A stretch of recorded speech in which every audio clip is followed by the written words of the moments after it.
Hello, good morning everyone. I am Vinita Verma, target TGT home science. आज हम अपनी नई क्लास स्टार्ट करते हैं होम मैनेजमेंट से। आप के कहने पर गृह सज्जा टॉपिक, जिसमें हम पढ़ेंगे गृह सज्जा का अर्थ, उद्देश्य, प्रभावित करने वाले कारक, कला के तत्व, सिद्धांत, रंग, फर्नीचर आदि के बारे में। चलिए शुरू करते हैं। गृह सज्जा, आंतरिक सज्जा एवं गृह सज्जा, इसका अर्थ और प्रभावित करने वाले तत्व। सुखद वातावरण की रचना करने की मनुष्य की इच्छा संभवतः ही पुरानी है जितना कि हमारी सभ्यता। सजावटी कला आंतरिक सज्जा का अर्थपूर्ण भाग है। गृह सज्जा का अर्थ, गृह सज्जा को हम आंतरिक सज्जा भी कह सकते हैं। गृह सज्जा गृह को सुंदर, सुविधापूर्ण एवं आकर्षक बनाने वाली सभी कलाओं, वैज्ञानिक तथ्यों एवं सिद्धांतों का मिश्रण है। स्टेला सुंदर राज के अनुसार, आइए देखते हैं।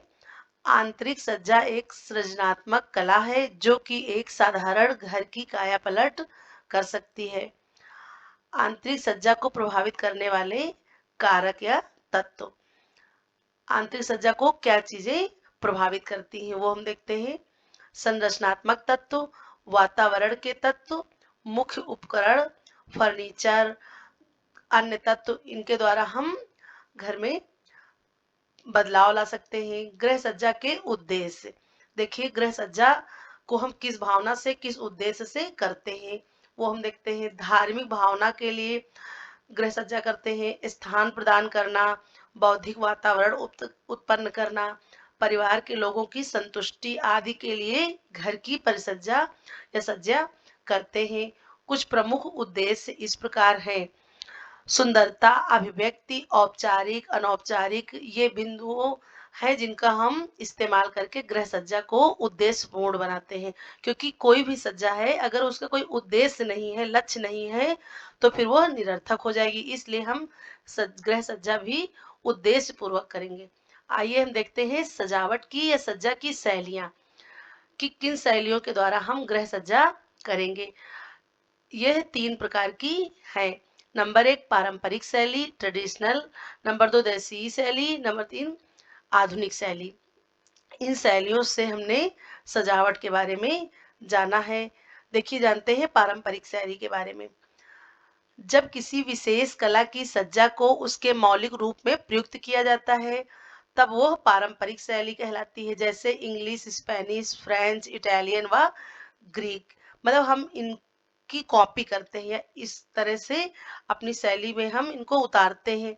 इस शैली में मौलिकता व विशिष्टता होती है। इनका प्रयोग अब बिल्कुल नहीं किया जाता, परंतु रीतिकाल के कुछ तत्व शामिल है इस शैली में, उनको हम अभी भी अपनाते हैं।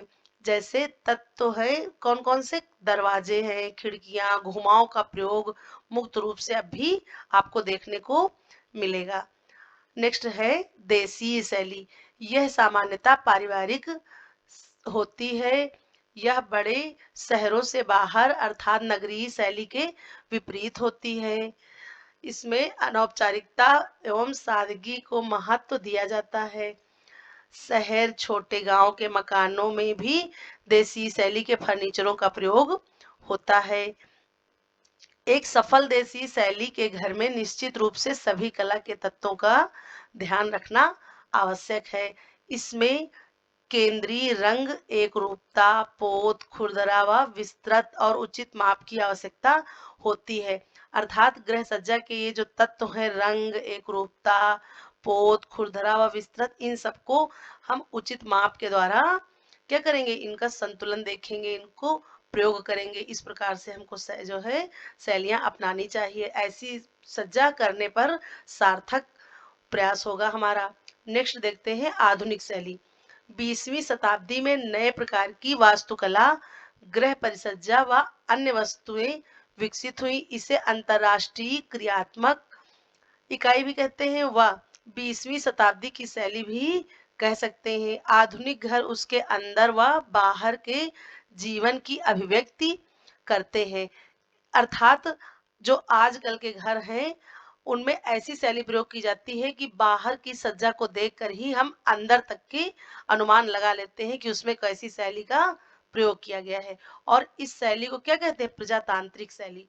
आधुनिक वास्तुविज्ञ का उद्देश्य कला, विज्ञान और जीवन का समन्वय करना है। समन्वय करने का तात्पर्य है कि इन शैलियों को हम जोड़कर तालमेल स्थापित करने का प्रयास करते हैं। आइए गृह सज्जा में उपयुक्त होने वाले कला के तत्व, एलिमेंट्स फॉर आर्ट, यानी कि हम गृह सज्जा में इन तत्वों का प्रयोग करते हैं। तो देखते हैं कि कला के प्रमुख तत्व कौन से हैं। ये आपके सिलेबस के अकॉर्डिंग बहुत ही इम्पॉर्टेंट पोर्शन है। इसको आप लोग स्पेशली कहीं नोट कर सकते हैं या फिर इसका रिवीजन कर सकते हैं आप बार बार देख करके। इससे एक आध क्वेश्चन हर हालत में पूछा जाता है, चाहे आप प्रीवियस ईयर पेपर उठा करके देख लीजिए, नेक्स्ट मतलब कहीं भी देखिए, आपको एक दो क्वेश्चन हर हालत में मिलेंगे। इसलिए आप बीपीएससी परीक्षा के हिसाब से भी ये बहुत इंपॉर्टेंट है, इसलिए इसको अंडरलाइन करके रखिए।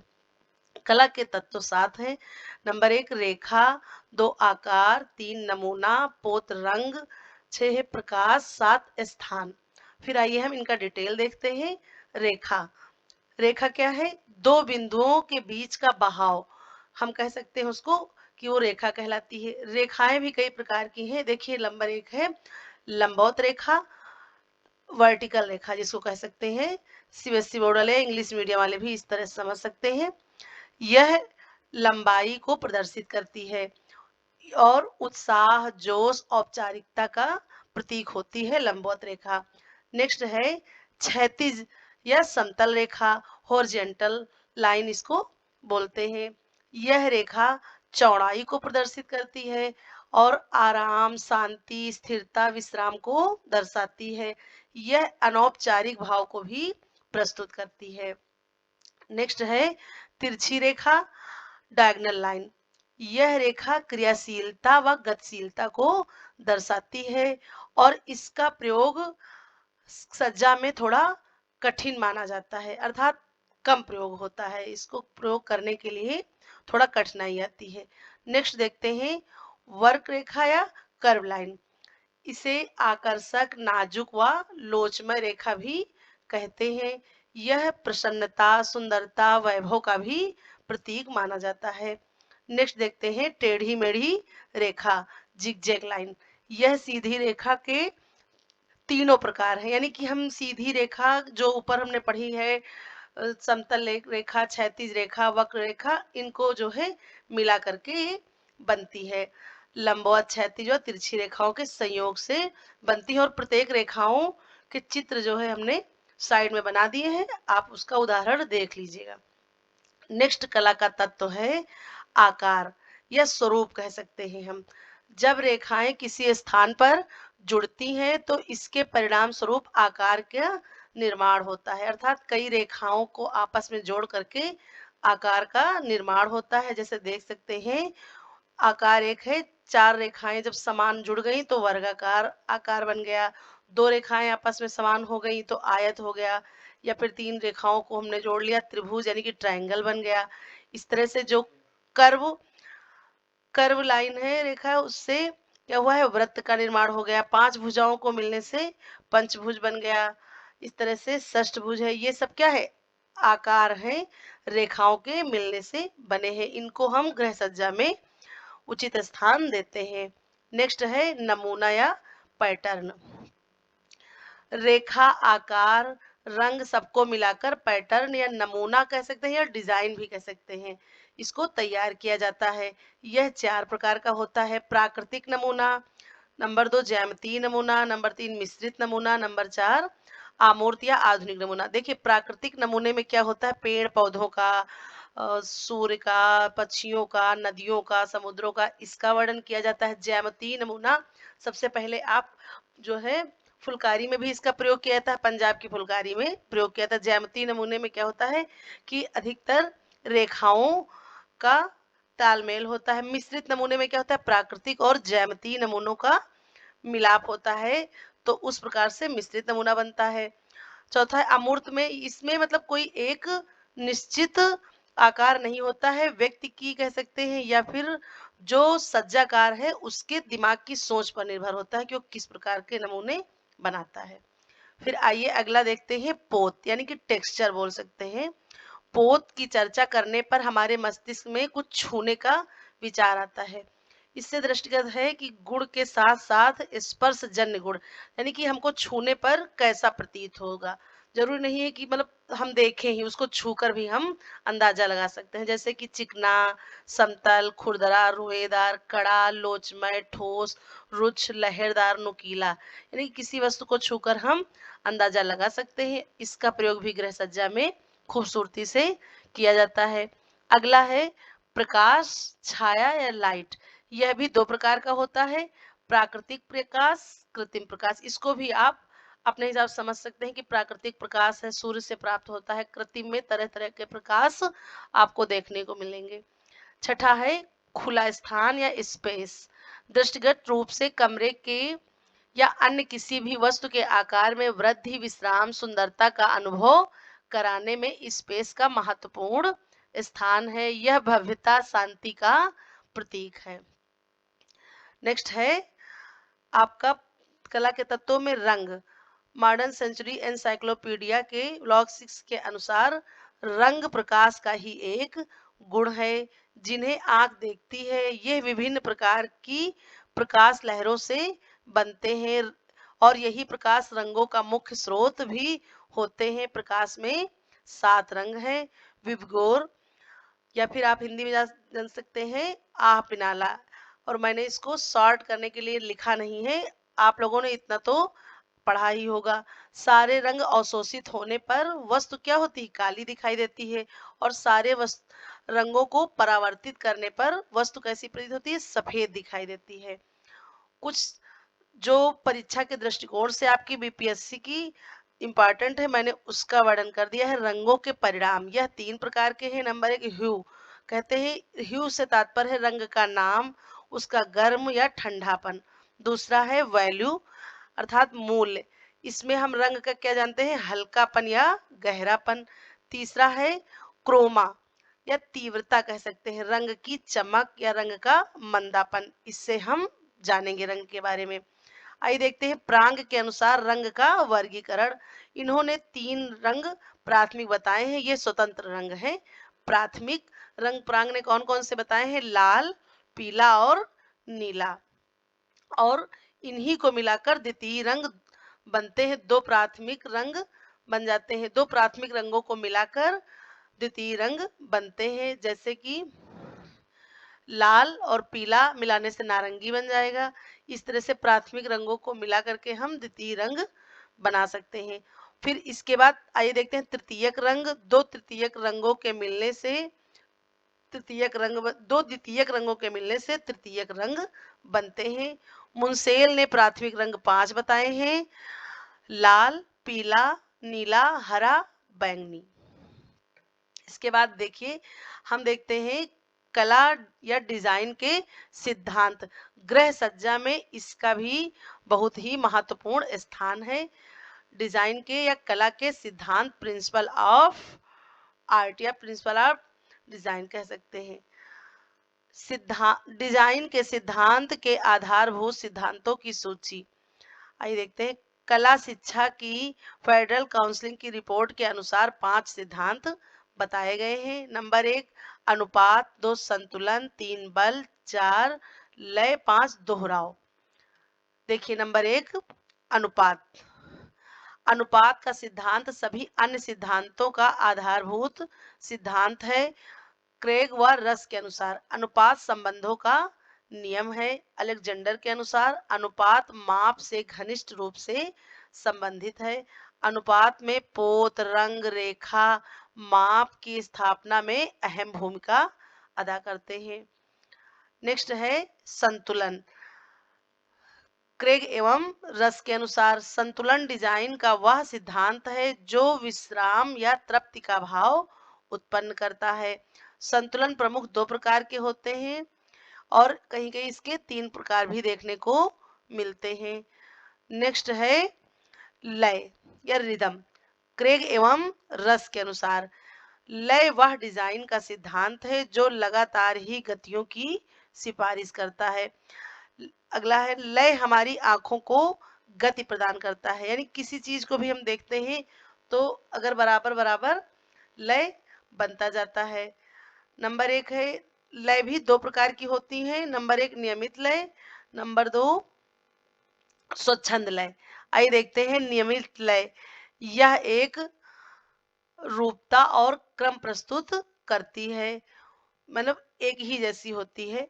उदाहरण के लिए संगीत, नृत्य व कविता में आकार, माप, दूरी आदि में जैसे कि हम देख सकते हैं खड़ी लय या पड़ी लय या विरोधाभासी एक दूसरे के समान, इस प्रकार से लय का प्रयोग होता है। दूसरा अगला देखिए स्वच्छंद लय। यह अनियमित अंतरों या असमान भागों के रूप में पाई जाती है, जैसे हवा का बहना, पानी की लहरें, समुद्री लहरें आदि, मतलब इनका कोई एक निश्चित रूप नहीं है, ये स्वच्छंद रूप से बहती हैं। आइए अगला देखते हैं बल या दबाव।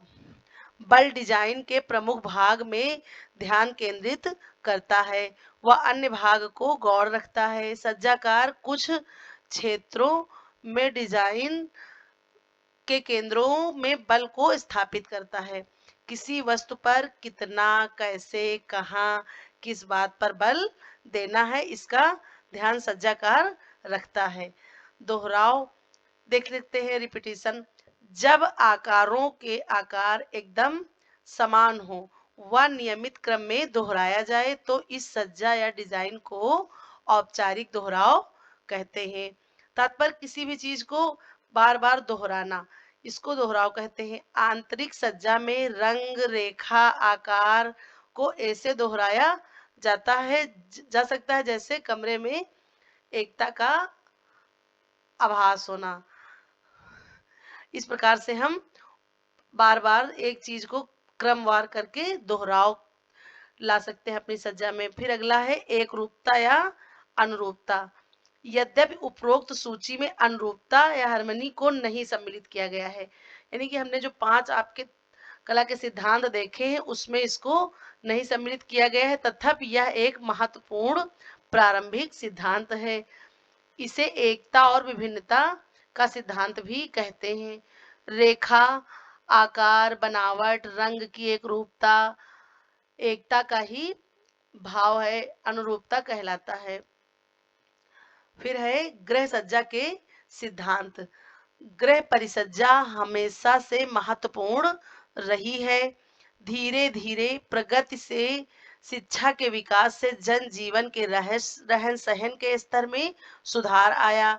दैनिक जीवन में भी कला के प्रति लगाव, रुझान उत्पन्न हुआ, वह ग्रह सज्जा का उपयोग बढ़ने लगा। तात्पर्य यह है कि जिस प्रकार से हमारी संस्कृति कहाँ से कहाँ पहुंच गई, उसी हिसाब से हमारे रहन सहन में भी धीरे धीरे बदलाव आने लगा। सज्जा हमारी सांस्कृतिक विरासत है। गृह सज्जा को सुंदर, सुविधापूर्ण, आकर्षक बनाने वाली कलाओं, वैज्ञानिक तथ्यों व सिद्धांतों का सम्मिश्रण है। सजावट की कमी को दूर करने के उपाय, वस्तु को हटा देना, वस्तु को छिपा देना या फिर वस्तु की पुनः व्यवस्था कर देना। गृह सज्जा के सिद्धांत सौंदर्य, अभिव्यंजना, कार्यात्मकता, उपयोगिता, विविधता, मौलिकता, मितव्ययता आदि यह गृह सज्जा के बहुत ही महत्वपूर्ण सिद्धांत हैं। गृह सज्जा एवं सजावट की शैलियां देखते हैं। ये शैलियां गृह सज्जा की कितनी है? 2 प्रकार की शैलियां हैं। नंबर 1 पारंपरिक या भारतीय शैली कह सकते हैं, नंबर 2 पाश्चात्य या विदेशी शैली। देखिए पारंपरिक शैली में क्या आता है, इसमें औपचारिकता होती है, यानी कि इसकी सज्जा औपचारिकता लिए होती है। रूढ़वादिता, आध्यात्मिकता की भावना होती है व धार्मिक भावना इस परिसज्जा की प्रमुखता है। दूसरा है पाश्चात्य व विदेशी शैली। इसमें सज्जा कैसी भाव लिए होती है? अनौपचारिकता का भाव लिए होती है और यह शैली भोग, विलास, भौतिकता को दर्शाती है। गृह सज्जा एवं कला। कला मानवीय जीवन की सहज अभिव्यक्ति है। व्यक्ति अपने भाव, विचारों, संवेगों को व्यक्त करने के लिए किसी न किसी का सहारा लेता है। कला के माध्यम से प्रबंधन प्रक्रिया को सरल, समायोजित, सुसंगठित स्वरूप को सरलता पूर्वक समझा जा सकता है। अगला है डिजाइन। इन डिजाइन को कला के तत्वों द्वारा हम समझ चुके हैं ऊपर। इसके अन्य कई नाम भी हैं: नमूना, विन्यास, प्रारूप, आलेखन। इसको हम देखते हैं कुछ बिंदुओं के द्वारा। रेखा, आकार, बनावट एवं रंगों से किसी वस्तु को व्यवस्थित रूप से देना ही नमूना कहलाता है। नेक्स्ट है डिजाइन। एक सौंदर्यात्मक कला का प्रदर्शन है जिसके बिना कला अधूरी है। डिजाइन व्यवहार व संवेगात्मक गुणों का प्रदर्शन है। डिजाइन नमूना का उद्देश्य सुंदरता व क्रियात्मकता प्रदान करना, विभिन्न तत्वों को एक रूप में संगठित करना, वस्तु व व्यक्ति के बीच दूरी कम करना, कम खर्च, कम स्थान, कम वस्तु में अधिक से अधिक पृष्ठभूमि को तैयार करना। ये सब डिजाइन के या नमूने के उद्देश्य हैं। नेक्स्ट है सादी, सरल, उपयोगी, उद्देश्यपूर्ण, रुचि व अनुकूलता के हिसाब से सजावट करना। नेक्स्ट है रचनात्मकता विकसित होता है। इससे हम अपनी संस्कृति का प्रदर्शन, वास्तुशास्त्र का पालन करते हैं इस सज्जा से। गृह सज्जा में कुछ महत्वपूर्ण बिंदुओं पर हम आगे चर्चा करेंगे। पर्दों का चुनाव, पुष्प सज्जा, फर्नीचर, प्रमुख शब्दावलियां, रंगों का महत्व, प्रकाश व्यवस्था, फर्श बिछावन, दीवार की परिसज्जा, सज्जा के उपसाधन। इन सब बिंदुओं पर हम टॉपिक टू टॉपिक चर्चा करेंगे। इसमें सबसे पहले आता है पर्दों का चुनाव। पर्दों का उत्तम चयन जो कि परिसज्जा से मेल खाता हुआ हो तो वह कमरे की सुंदरता को बहुत ही अधिक बढ़ा देता है। इसलिए हमको पर्दों का चुनाव करते समय कुछ खास बातों का ध्यान रखना चाहिए।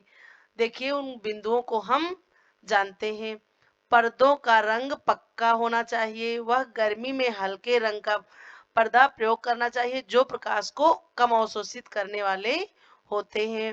नेक्स्ट है ठंडी में गाढ़े व मोटे रंग के पर्दे लगाए जाने चाहिए।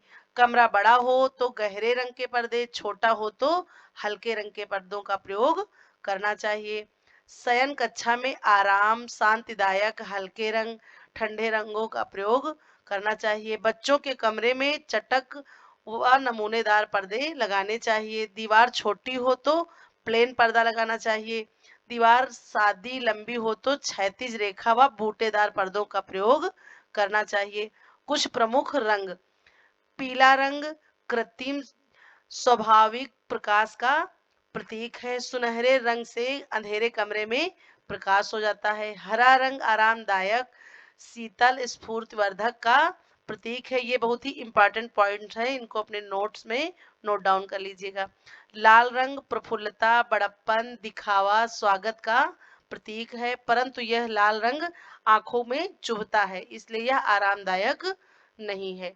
बैंगनी रंग राजसी वैभव का प्रतीक है। यह लाल और नीला जो प्राथमिक रंग है उनको मिलाकर बैंगनी रंग बनता है। बैंगनी रंग द्वितीयक रंग समूह में आता है। नारंगी रंग भी द्वितीयक रंग समूह में आता है। यह लाल और पीला रंग मिलाकर बनता है। नारंगी रंग उत्साह, आशा, हिम्मत का प्रतीक है। नीला रंग सुख, आशा, सच्चाई, आदर, दूरी, शांति का प्रतीक है। फिर देखिए ये क्वेश्चन भी बहुत इंपॉर्टेंट इससे बन सकते हैं कि गृह सज्जा के उपसाधन कौन कौन से हैं। ये इनके भी दो प्रकार हैं, एक प्राकृतिक साधन है, दूसरा है कृत्रिम साधन। प्राकृतिक में आइए देख लेते हैं। आवरण, स्टारफिश, चट्टान, पंख आदि, मनुष्य, पशु पक्षी, छोटी छोटी मूर्तियां भी पुष्प व्यवस्था में रुचि उत्पन्न करती हैं। अन्य साधन मोमबत्ती, किताबें, सजावटी डिब्बे, पेटियां, टाइल्स, कांच की वस्तुएं। फिर नेक्स्ट है कृत्रिम साधन, झालर, चांदी की वस्तुएं, रंगीन कागज, पेपर की अथवा रिबन आदि का प्रयोग फूलों के साथ किया जाता है। इससे गृह सज्जा में बहुत ही सुंदरता आती है। आइए इसके बाद हम नेक्स्ट वीडियो में आगे पढ़ेंगे गृह सज्जा के अन्य टॉपिक। Thank you. इसके बाद अगर जिसको पीडीएफ चाहिए तो कमेंट सेक्शन में कमेंट करें। Thank you.